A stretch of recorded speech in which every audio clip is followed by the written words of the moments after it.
그래서 10장 23절에서 25절까지의 말씀을 우리 같이 소리내어서 읽도록 하겠습니다. 또 약속하신 이는 미쁘시니 우리가 믿는 도리의 소망을 움직이지 말며 굳게 잡고 서로 돌아보아 사랑과 선행을 격려하며 모이기를 패하는 어떤 사람들의 습관과 같이 하지 말고 오직 권하여 그날이 가까움을 볼수록 더욱 그리하자. 아멘. 자, 우리 한번 인사하겠습니다. 샬롬. 네, 옆 사람과 인사하겠습니다. 샬롬. 네, 오랜만에 또 일주일 만에 얼굴을 뵈니까 반갑죠. 네, 근데 어색해 보여요. 네, 어색한 것 같습니다. 이번 한 주간 얼마나 다른 사람에게 칭찬과 격려의 말을 하고 살았는지 잠깐 한번 돌아봤으면 좋겠어요. 다른 사람들에게 관심을 가지면서 칭찬과 격려를 난 얼마나 했을까 한번 생각해 봤으면 좋겠습니다. 그런데 아마도 다른 사람에 대한 관심보다는 나 자신에 대한 미래, 내 앞날에 대한 염려, 그 두려움에 짓눌려서 아마 다른 사람에 대한 생각을 충분히 하지 못했을 거라 생각이 듭니다. 여러분의 잘못은 아닌 것 같아요. 그 이유는 이 시대가 끊임없이 우리에게 그것을 강요하거든요. 무한 경쟁이라는 말이 언제부터선가 당연하게 이렇게 들리는 우리가 그런 시대를 지금 살아가고 있습니다. 이 사회는 적자 생존, 자연 도태 이런 말들이 지배하는 사회이기 때문에 경쟁력을 가지지 못하면 도태된다. 따라서 지금은 열심히 경쟁력을 기르는데 너의 모든 능력을 집결해야 된다라는 불안한 마음이 계속해서 우리에게 주입되고 있습니다. 원래 이 적자 생존이란 말은 여러분이 다 아시다시피 다윈이 한 이야기입니다. 적자, 환경에 적합한 자만 살아남을 수 있다. 자연 도태, 나머지는 도태된다. 따라서 경쟁력 없고 열심히 안 하는 사람은 도태된다. 그리고 반면에 재능 있고 열심히 하는 사람에게는 상을 줘야 한다. 이런 논리가 성립하게 됩니다. 이게 복잡하게 발전이 되면 사회 진화론으로 발전되게 되는데 무서운 사상을 낳습니다. 어차피 자연의 법칙이지 않느냐. 열등하고 뭔가 부족한 사람들은 자연스럽게 도태되는 것이 자연의 법칙이다 라고 하면서 강한 힘을 사람들이 당연시하게 됐어요. 그러다 보니까 군대를 막 늘리고 다른 나라를 침입하고 힘이 없는 나라를 짓밟는데 아주 좋은 사상적인 그 배경으로 작용하게 됐습니다. 히틀러가 이런 말을 했고 각종의 독재자들이 이와 같은 말을 했어요. 하지만 우리는 그 결과가 어떻게 됐는 줄 압니다. 1차, 2차 세계대전을 통해서 전 세계가 공멸하는 그 위기에 우리가 직면해 있다는 것을 보게 되었습니다. 과연 이 시대가 적자 생존의 그 논리고 오직 강한 사람만이 경쟁력 있는 사람만이 살아남는 세상이 과연 올바른 세상인가? 이것이 우리의 앞날인가 생각할 때 이렇게 되어지는 세상은 참으로 두려운 세상이 됩니다. 사람이 살아갈 수 없는 그러한 세상이 되어요. 경쟁 끝에 소수의 몇 사람만 살아남는 세상이라면 그 세상은 생명력이 없는 죽음의 세상일 것입니다. 경쟁에서 이긴 사람만이 살아남는 세상은 이미 파멸된 세상이에요. 이 이치를 잘 노래한 그 노래가 있습니다. 1970년대에 김민기 씨가 작은 연못이라는 노래를 불렀는데 좋은 영상이 없어서 그냥 떠도는 영상 하나 가져왔습니다. 같이 한번 보면서 이 시간 좀 생각해 봤으면 좋겠어요. 혹시 준비됐으면 네, 한번 열어주세요.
노래를 보면 작은 연못에 물고기 2마리가 살고 있었습니다. 혼자 작은 연못을 독차지하고 싶어서 이기심 때문에 서로를 미워했습니다. 어느 날 이 물고기 2마리는 연못을 차지하기 위해서 대판 싸웠습니다. 그러다가 서로 크게 상처를 입히고 결국 한 마리는 죽고 말게 됩니다. 싸움에서 이긴 물고기는 기뻤습니다. 이제 연못의 진정한 주인이 되었다고 믿었습니다. 하지만 그 물고기도 며칠 후에 죽게 되었습니다. 먼저 죽은 물고기가 몸이 썩어 연못을 오염시켰기 때문입니다. 혼자 살겠다는 생각에 사로잡힌 이 경쟁심은 결국에는 나를 파멸시키게 됩니다. 혼자 서 있는 나무는 태풍이 불어닥치면 쉽게 쓰러집니다. 하지만 나무들이 가까이 붙어서 뿌리들이 뒤엉켜 있으면 잘 견딜 수 있습니다. 남이 살아야 나도 살 수 있습니다. 나 혼자서는 안 됩니다. 우리가 함께 더불어 살아가는 그러한 지혜를 우리는 배워야 합니다. 유명한 아프리카의 속담이 요새 자주 회자되고 있습니다. 빨리 가려면 혼자 가고 멀리 가려면 함께 가라. 여러분, 지금 목표가 남보다 앞서기 위해서 내 것만을 추구하는데 혹시 초점 맞춰져 있지 않습니까? 물론 혼자 가면 조금 더 빨리 갈 수 있습니다. 남들보다 조금 더 앞설 수 있습니다. 하지만 그건 잠시뿐입니다. 일시적입니다. 언젠가는 여러분도 나이가 들고 더 이상 기력이 없어서 피곤하고 지쳐서 혼자 갈 수 없는 때가 찾아오기 마련입니다. 결국 혼자 고립되어 외로움 속에 살아가게 됩니다.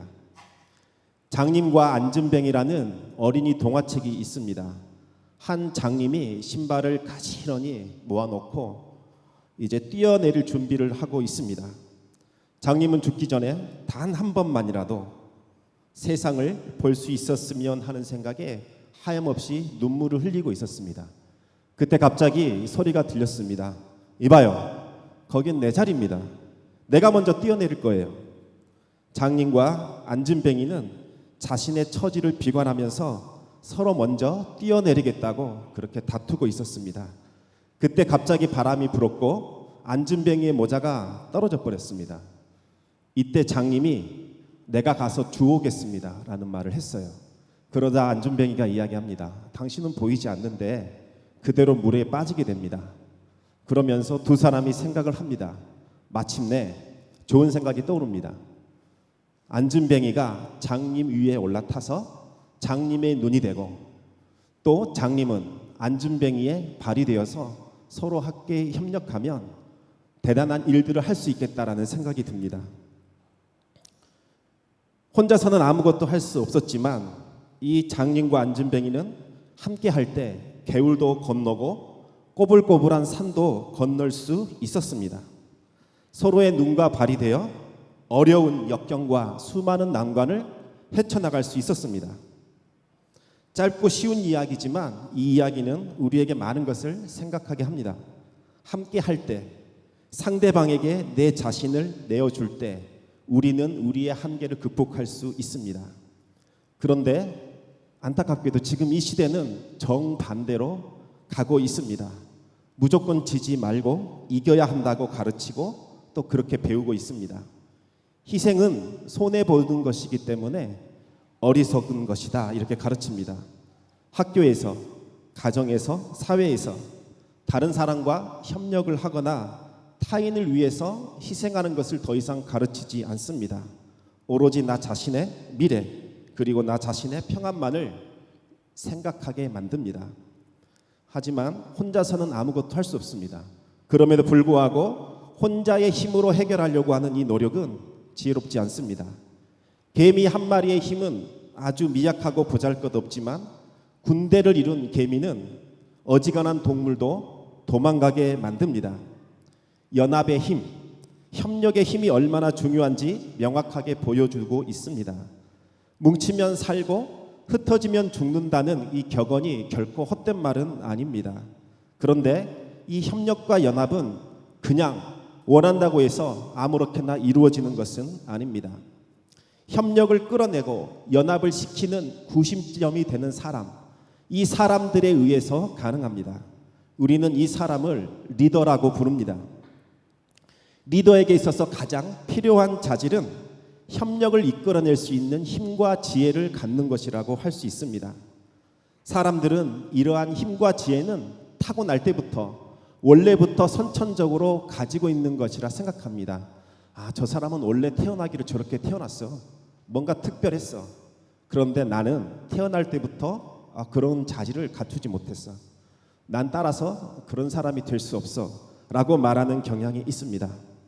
하지만 수많은 리더들을 조사한 결과에 따르면 그 모든 자질들은 개발되고 훈련되는 것이라 이렇게 결론이 지어졌습니다. 확고한 목표를 가지고 열정을 가지고 끊임없이 반복할 때 개발되고 획득되는 자질이라는 것입니다. 훈련, 반복된 훈련에 의해서 이루어지는 결과물이라는 것입니다. 격려의 힘을 제대로 이해하고 또 격려하는 방법을 알고 있는 이 리더가 있는 한 이 공동체는 어떤 어려움을 만나도 끈떡없습니다. 아무리 힘들고 어려운 상황이 있더라도 이 리더들이 버티고 있는 한 이 공동체는 흔들리지 않습니다. 단점이 장점으로 바뀌게 됩니다. 그리고 기적과 같은 일들이 일어나게 됩니다. 우리는 이미 히딩크라는 축구 감독을 통해서 그 놀라운 일이 벌어지는 것을 경험했습니다.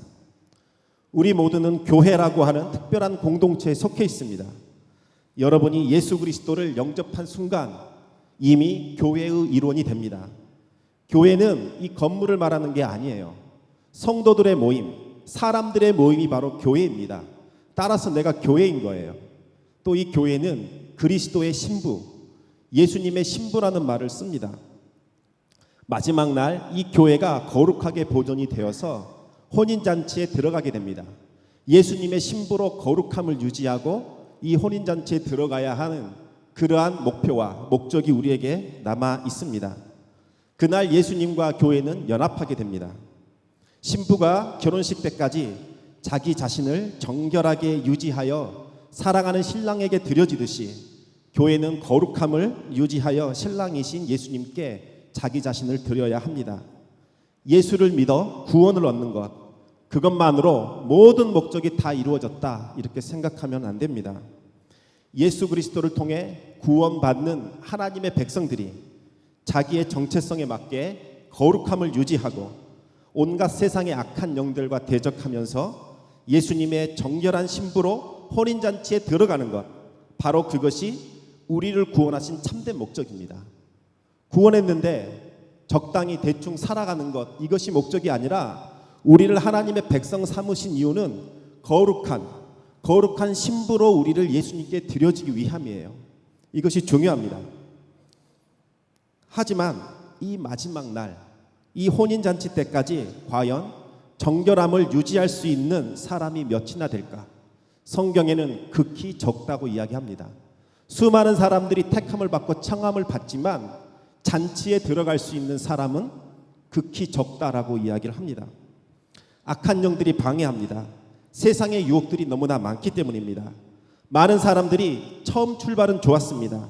하지만 세상의 유혹과 시험에 넘어가 탈선하고 실족했습니다. 신앙을 마지막까지 유지하는 사람은 생각보다 드뭅니다. 이 길은 너무나 좁고 험해서 찾지 않는 십자가의 길이라고 그렇게 부르고 있습니다. 우리는 어떻게 해야 이 길을 잘 걸어갈 수 있을까요? 정답은 함께 가는 것입니다. 혼자서는 절대 갈 수 없습니다. 함께 가야만 믿음을 잃지 않고 마지막까지 완주할 수 있습니다. 혼자 가면 빨리 갈 수 있고 내 마음대로 제어할 수 있는 것 같지만 결코 마지막까지 인내하며 도달할 수는 없습니다. 동행하는 사람들, 바로 공동체가 있어야 합니다. 그리고 모든 사람들이 함께 갈 수 있도록 서로를 격려하고 이끌어 주어야 합니다. 이탈하려는 사람들을 계속해서 위로하고 뒤처진 사람들을 다시 또 격려하고 함께 갈 수 있도록 끌어주어야 합니다.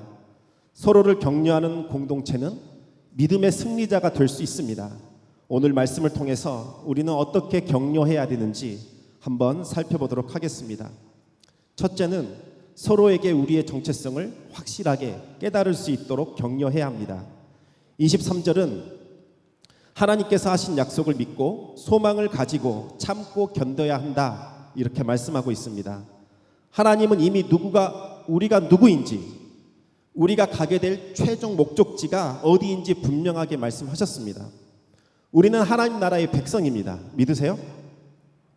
하나님 나라의 백성입니다. 믿으세요? 그리고 우리가 갈 곳은 하나님 나라입니다. 믿으세요? 믿어야 합니다. 우리는 이 세상에 속한 사람들이 아닙니다. 하나님 나라에 속한 사람들입니다. 세상을 따라가고 세상에 깊이 머물고 싶은 유혹이 항상 우리에게 있습니다. 하지만 이 세상이나 이 세상에 있는 것들을 사랑해서는 안 됩니다. 세상을 사랑하면 하나님의 사랑에서 멀어지게 됩니다. 그리고 우리는 목적지를 잃고 방황하게 됩니다. 우리는 이 지혜를 기러기를 통해서 배울 수 있어요. 기러기는 추운 겨울이 오기 전에 자신이 살던 곳을 떠납니다. 따뜻한 나라를 목적지로 삼고 무려 4만 킬로라고 하는 어마어마한 거리를 날아갑니다. 자기가 어떤 존재인지를 정확하게 알고 내가 가야 할 목적지를 알기 때문에 현실에 안주하지 않고 날아갑니다. 그런데 거위는 그렇지 않습니다. 거위도 원래는 야생 기러기였다고 합니다. 사람들이 주는 먹이와 안락한 환경에 길들여져서 더 이상 날지 못하는 존재가 되었습니다. 원래 하늘을 날 수 있는 존재였고 가야 할 목적지가 있는 그러한 존재였지만 자신의 정체성을 잃어버릴 때 목적지 또한 상실되어 버립니다. 환경에 길들여져서 날개는 퇴화하고 몸은 더 커져서 더 이상 기러기의 삶을 살 수 없고 사람으로, 사람들에게 고기를 제공하는 식용으로 전락하고 말았습니다. 힘들고 피곤하고 지칠 때 그만 주저앉아 쉬고 싶은 유혹이 찾아옵니다. 왜 힘들게 이 믿음의 삶을 살아야 하는가? 다른 사람들처럼 대충 살면 안 되는가? 하나님 믿지 않아도 저렇게 잘 사는데 왜 나는 몸부림치며 신앙을 지켜도 내 삶은 이렇게 힘들고 고단한가? 이러한 생각이 들 때, 유독 나에게만 힘든 일이 찾아오는 것 같은 마음이 들 때 다 놔버리고 싶은 마음이 듭니다. 이럴 때마다 우리는 다시 한번 우리 자신이 어떤 존재인지, 우리가 가야 할 목적지가 어디인지 서로에게 일깨워줘야 됩니다. 안주해서는 안 된다. 우리는 목적지가 있는 기러기와 같다. 거위처럼 안주해서는 안 된다. 라는 말로 계속해서 우리는 우리 서로를 격려하고 일깨워줘야 합니다. 우리의 최종 목적지를 분명하게 알려주어 안주하지 않도록, 피곤하지 않도록, 지치지 않도록 도와줘야 합니다. 특히 중등부와 고등부를 비롯한 우리 교회 학교 학생들을 지도하는 선생들이라면 다시 한번 이 역할에 대해서 고민해 보아야 됩니다. 흔들리는 아이들에게 가르쳐 줘야 될 것은 자신의 정체성입니다. 네가 누구이고 어떠한 계획과 목표가 있고 하나님은 너를 통해서 어떠한 삶을 살기를 원하는지 이 아이들이 깨닫도록 해주기만 하면 됩니다. 그러면 알아서 자신을 추스리게 됩니다. 그러면 내 길이 있고 내 목적지가 있기 때문에 흔들리지 않고 갈 수 있습니다. 이것이 바로 우리가 격려해야 할 첫 번째입니다. 또한 두 번째, 우리는 서로를 돌아보면서 사랑과 선행을 격려해야 합니다. 24절에는 서로 돌아보아 사랑과 선행을 격려하라고 말씀하고 있습니다. 격려하기 위해서는 먼저 돌아보아야 합니다. 나 자신, 내 안에 갇혀 있어서는 안 되고 나 자신에서 벗어나 다른 사람에게로 눈을 돌려야 합니다. 고독감, 특히 혼자 있는 외로움은 사람이 가장 견디기 힘든 것 중에 하나라고 합니다. 지난해 우리나라 20대 사망자가 총 4,050명 정도라고 합니다. 20대 중에서 사망한 사람이 4,050명이었는데 그 중에서 자살로 사망한 사람이 1,800명이라고 합니다. 2명 중 1명은 자살로 죽었다고 해요. 다른 병이나 교통사고가 아니라 자살 때문에 젊은 영혼들이, 생명들이 그렇게 죽어갔습니다. 그런데 이 젊은이들의 자살은 올바로 대처하기만 해도 쉽게 예방할 수 있다고 합니다. 해결책을 제시하지 않아도 단지 상대방의 짐을 같이 지려는 마음만으로도 충분하다고 합니다. 이 징후가 보이는 사람들을 고립감으로부터 건져내어 주기만 해도 이 사람은 극단적인 행동을 취하지 않는다고 합니다. 내가 죽고 싶은 만큼 또 역으로 공감받고 싶고, 나도 어딘가에 속하고 싶고, 나도 위로받고 싶고, 나도 이해받고 싶은 마음이 강하다고 합니다.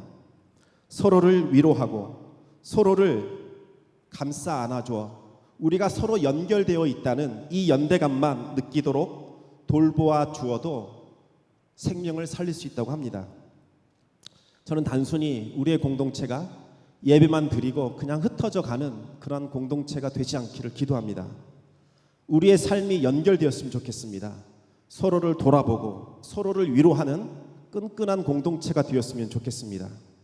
두 사람이 무거운 짐을 서로 나누어지면 별로 힘들지 않습니다. 상황이 어려워서 힘든 게 아니라 외롭기 때문에, 내가 이 모든 짐을 혼자 지고 간다는 이 고독감이 우리를 힘들게 만듭니다. 서로를 위로하고 격려하는 부부는 어떤 난관과 어려움도 쉽게 극복할 수 있습니다. 기러기가 4만 킬로를 날아갈 수 있는 단 하나의 이유는 같이 날기 때문입니다. 기러기는 리더를 중심으로 해서 V자로 날아간다고 합니다. 맨 앞에 리더가 날갯짓을 하면 이 날갯짓에 의해서 양력이라는 게 생긴대요. 그러면 뒤따라오는 기러기들은 자기 힘으로 나는 것보다 70% 정도는 힘이 안 된다고 합니다. 리더가 앞에서 날갯짓을 해서 양력을 만들어주면 뒤따라오는 기러기들은 30%의 힘만 내고서도 갈 수 있다고 합니다. 대신 뒤따라오는 기러기들이 하는 일이 있습니다. 계속해서 소리를 내어주는 거예요. 격려하는 겁니다.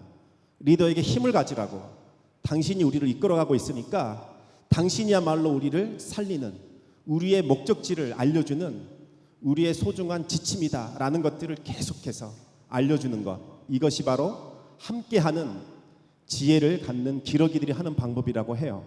그러다가 리더가 지치면 잠시 뒤로 빠집니다.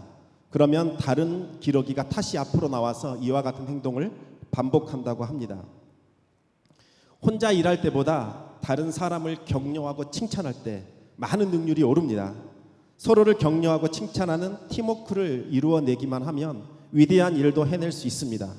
우리는 서로를 칭찬하고 격려해야 합니다. 먼저 여러분 앞에 서서 여러분을 돌보는 사람들을 격려하십시오. 여러분의 격려가 가장 필요한 사람은 여러분의 부모님입니다. 당연한 게 아니에요. 저도 나이가 들고 아이를 낳다 보니까 격려받아야 된다는 생각이 너무나 많이 들어요. 여러분의 부모님을 격려하십시오.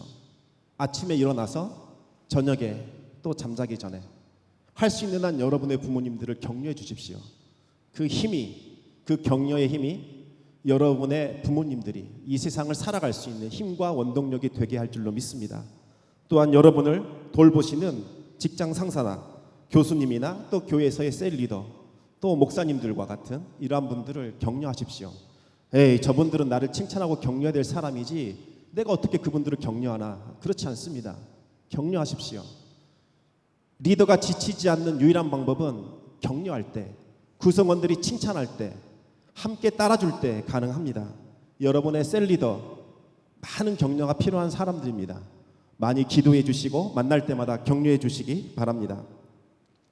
무엇보다도 사람들을 격려하시되 좋은 일을 할 수 있도록 격려하십시오. 악한 말이나 행동이나 불평이나 원망의 말은 이제 그만 그치게 하고 남을 돕고 배려할 수 있도록 한번 격려해 보세요. 사람이 살아나게 됩니다. 공동체가 살아납니다. 그리고 내가 살아납니다. 세 번째는 모이기에 힘써야 합니다. 요즘 제 고민은 혼자 신앙생활하고 싶어하는 청년들에게 모임을 권유하는 일입니다. 아르바이트, 학업, 직장일, 회식, 각종 모임, 여러 가지 일에 시달리다 보니 개인적으로 보내는 시간이 정말 부족해 보입니다. 저희 때는 그러지 않았어요. 그런데 지금은 너무나 바빠요. 도저히 미안해서 시간을 내어달라고 부탁하기가 참으로 죄송스러울 정도입니다. 주일날 이 오후만이라도 혼자 있는 시간을 갖고 싶어하는 청년들이 꽤 많습니다. 여기 청년 모임에서 특히 이 의미를 찾지 못한다고 하는 청년들에게 자꾸 이 모임을 권하기가 쉽지가 않아요. 괴롭습니다. 그래서 기도하고 있습니다. 먼저 청년들의 마음이 열릴 수 있도록, 그리고 우리의 이 모임이 그 마음을 좀 보듬고 활기를 불어넣어 줄 수 있도록 그렇게 기도하고 있습니다. 제가 여기까지 오다 보니까 수많은 믿음의 동력자들이 이런저런 일들로 대열에서 이탈해 가는 것을 보았습니다. 상황이 그랬습니다. 충분히 납득할 만했습니다. 그 당시에는 그 친구의 의견을 존중해 주는 것이 옳다라고 생각했습니다. 이 상황이 벗어나면, 조금 좋아지면 다시 돌아올 거라고 생각했습니다. 그런데 돌아보면 그게 아니었구나, 놓아주는 게 아니었구나 라는 생각을 종종 하게 됩니다. 당시에는 그 의견을 따라주는 것이 옳다고 생각했어요. 너무나 힘들어 보이기에 이 모임에 오는 것 또 짐을 지어주기가 너무나 미안했어요. 하지만 그것이 아니었어요. 신앙을 잃어버리고 자신의 방향을 올바로 잡지 못하는 것을 보게 되었습니다. 아무것도 하지 않고 무익하다고 생각되더라도 믿는 사람들의 모임에 정기적으로 참여해야 합니다. 별 의미 없는 행동처럼, 손해보는 행동처럼 여겨지지만 이것이 우리의 영혼을 건져냅니다. 왜 교회는 자꾸 모이라고 재촉할까요?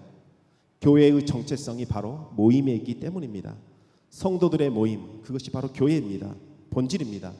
개개인이 모인 것이 바로 교회입니다. 모이지 않으면 교회는 힘을 잃어버립니다. 모이지 않으면 교회로서의 정체성은 잃어버리고 방향 감각을 상실하게 됩니다. 교회는 모임을 통해 힘이 공급됩니다.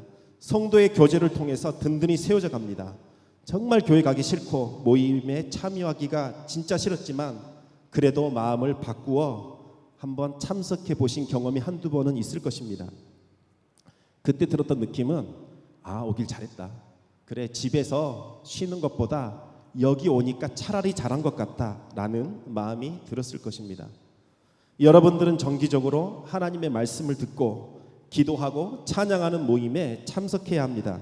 그렇지 않으면 신앙의 길을 잃어버리게 돼요. 우리의 최종 목적지인 하나님 나라에 들어갈 때까지 서로를 격려하며 이끌어 주어야 합니다. 나를 격려해 주는 사람을 찾지 마세요. 없습니다. 차라리 격려해 주세요. 오히려 격려받는 것보다 격려하는 것이 더 쉽습니다. 그리고 격려하는 내 자신이 더 큰 위로를 받습니다. 격려하는 사람보다 격려받는 사람보다 격려하는 사람이 더 큰 유익을 얻습니다. 이것은 마치 사랑을 주는 사람이 사랑을 받는 사람보다 더 행복한 이치와 같습니다. 인도에 유명한 성자가 있는데 이름이 선다싱이라고 불러요. 이 사람이 어느 날 밤에 눈길을 걸어가고 있는데 두 사람이 같이 동행을 했어요. 가다가 한 사람이 땅에 쓰러져 있는 것을 보았습니다. 이대로 놓아주면 죽을 것 같았어요. 그래서 동행했던 사람에게 부탁했습니다. 우리 같이 힘을 합쳐서 이 사람을 메고 갑시다. 우리가 도와주지 않으면 이 사람은 죽게 됩니다. 라는 이야기를 했을 때 옆에 있던 동행자는 욕을 하고 저주를 하며 그 자리를 떴습니다. 당신이나 그 일을 할 일이지 왜 나에게 그걸 요구하느냐. 가버렸어요. 이 선다싱은 고민하다가 마침내 혼자 힘으로 그 사람을 들쳐업고 갔습니다. 근데 가다 보니까 신기한 일이 벌어졌어요.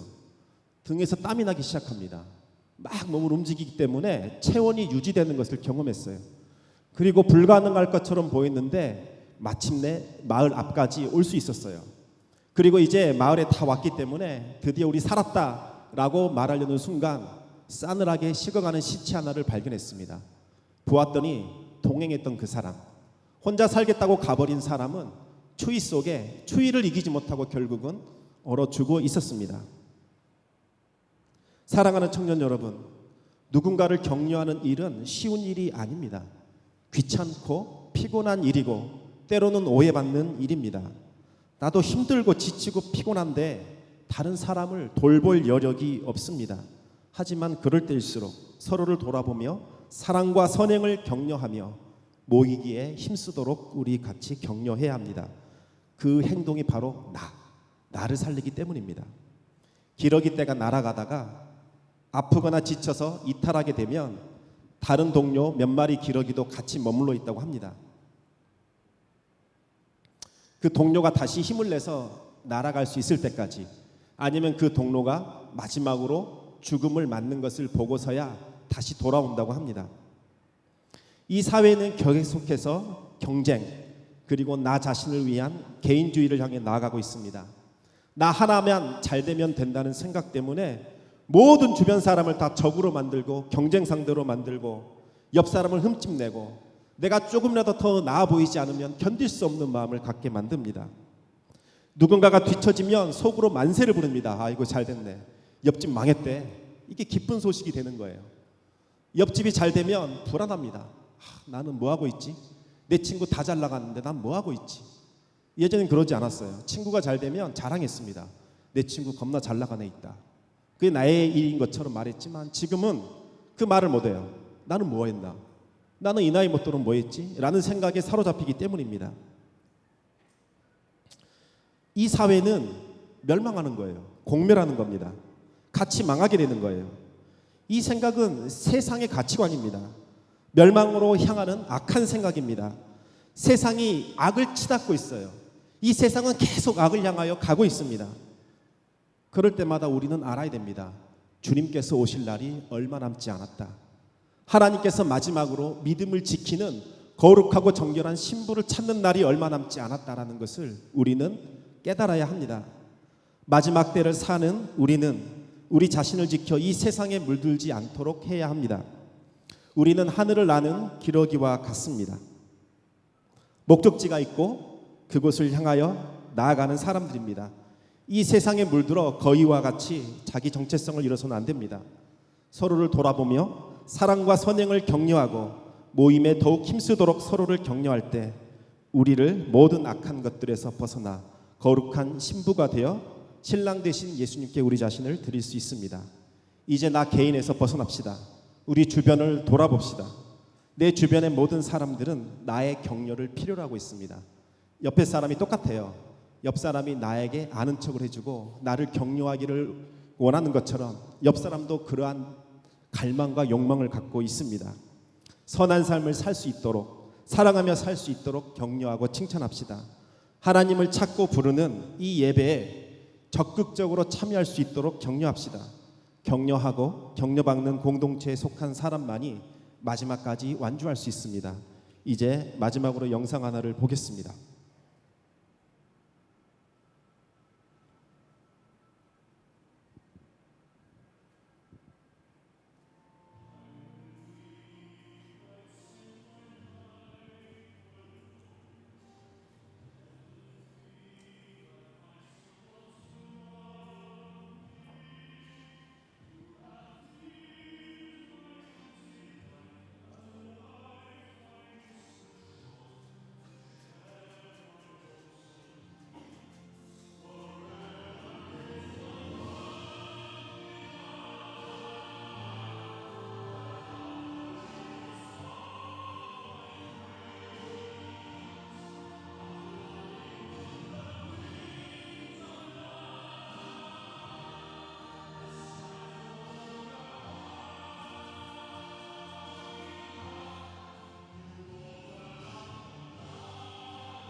네, 힘을 냅시다. 사랑합니다. 파이팅 합시다. 하나님은 여러분을 사랑하십니다. 그리고 여러분을 향한 놀라운 계획을 갖고 있습니다. 항상 서로를 격려하는 사랑하는 성도님 되시기를 주님의 이름으로 축원합니다. 기도하겠습니다. 아버지 하나님 감사합니다. 우리는 혼자 살 수 없는 존재입니다.